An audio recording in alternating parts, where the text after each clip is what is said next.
All right, everybody, so next up we are going to be teaching the place command to Juno. She has not learned this command yet, so this is going to be our very first session doing this, but I wanted to document what the first session looks like and how I'm first introducing the word means do this behavior. So let's get into it. So before I attach a word to this behavior, I just like to make sure the dog is comfortable walking and getting on the cot. So that's what I'm going to do first. So we'll see what happens here. Okay, good. So no issues. Sometimes a dog is too afraid to even stand on the cot. So what I'll have to do is flip it upside down so it's lower, making sure the dog feels comfortable with this texture. And then I'll flip it back over and try this exercise again. So I'm just going to make sure she's comfortable walking on it, and then I can reward with good. So this is step one, just making sure the dog's comfortable getting on the thing that we're going to eventually call place. So we get her on again, and I'm using the prong for steering, but also my body to kind of help guide the dog where I want them to be. Good. Let's go. So now that she's comfortable getting on the cot, this is what we're going to do. We're going to start attaching the word to the behavior. So I'm going to fold my leash up, and at the same time I'm going to say place. I'm going to engage the remote pressure, hold it down until she is fully on the cot. So this is what we call working in continuous mode, and this is the first phase of remote collar training. So this is what we're going to do here. Place, and off with the pressure there. So once all four paws are on the cot, that's when the pressure turns off, and that's where I can say good and give my reward. Place, pressure on until right there, pressure turns off. So she got a little bit stuck, but again, we're teaching her that in order to turn this pressure off, you have to be fully on the cot. And since this is very introductory still, I'm not asking for a sit, I'm not asking for a down. Step one is just making sure she feels comfortable getting on the cot. Okay, place. Yes, good. Good job. So again, once she's on the cot, pressure turns off, then I reward. Okay? One thing that you may run into is your dog's learning how to get on the cot, but they might actually just continue walking over the cot. So if that happens, just use leash pressure to guide them and keep them on the cot. So we'll see if this happens with Juno here. Place. See how she continues walking off? I'm just going to engage the remote pressure again, guide back, turn it off. So again, essentially what she's learning is there's pressure here if I get off, but here the pressure stays off. So again, this on-off conversation is what we're enforcing right now. Okay, place. Yes, good girl. So as we progress with this, I'm going to start doing a couple things just to really test and see if she's starting to pick up this word means do this thing. So what I'm going to do is something like this. The next time I ask her to do place, I'm not going to move my body as much as I have been.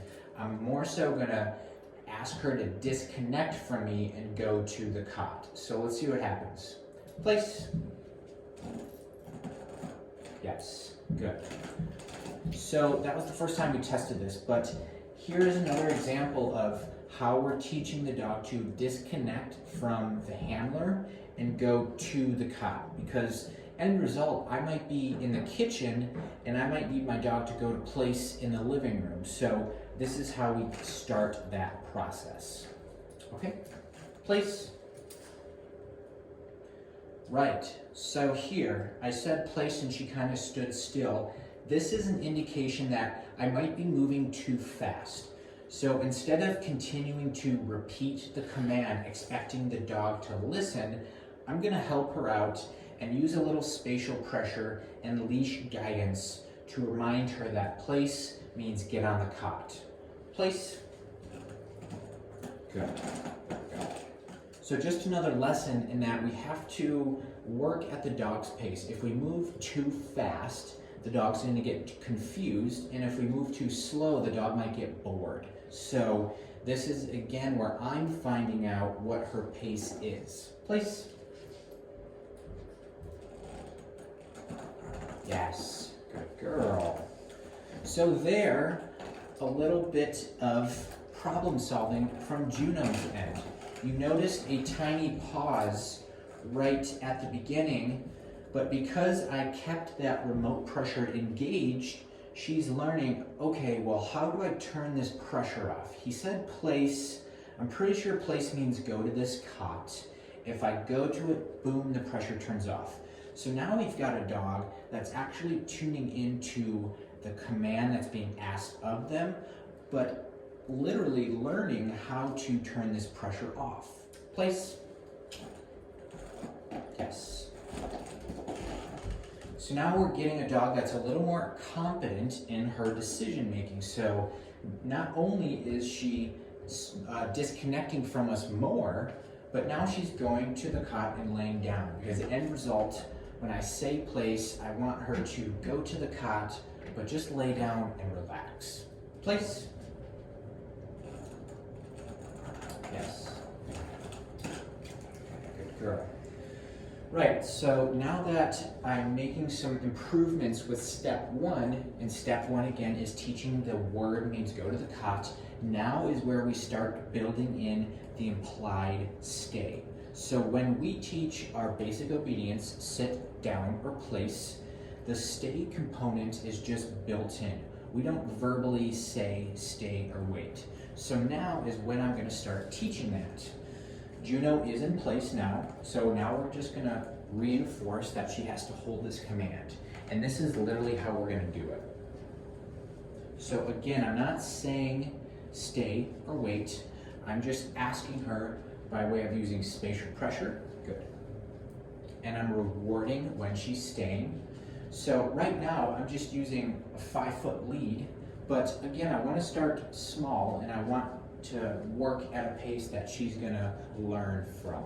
So another approach I'm going to take to really make sure Juno knows place means go to the cot is I'm going to go at different angles. So I'm not always going to start and guide her on from the same spot, because I really want to avoid her sort of getting in like cruise control mode, not really focusing on what I'm asking. So this is a nice refresher for the dog to really make sure they're still paying attention. So if you need to move the cot at a different angle, or you can come at the cot from the other side, whatever works for you. Place. Good. Nice job. Okay. Place. Good job. Okay. One other thing to look out for that's happening right now is the dog is assuming, so Juno is assuming I'm gonna say place and give that command because that's all we've been practicing right now. So here's a tip to avoid that. As I'm approaching the cot, I'm going to take an extra second to make sure she doesn't get on the cot until I give the command. Another option you have is to put your dog in a sit before you ask for place. So let's try that. Sit. Leash pressure up plus the remote. Boom. Pressure turns off once the butt hits the ground. So now I've got her in a stationary position so she doesn't just assume I'm going to say place. Now she's paying attention a little more. Now I can say place and get her on the cot.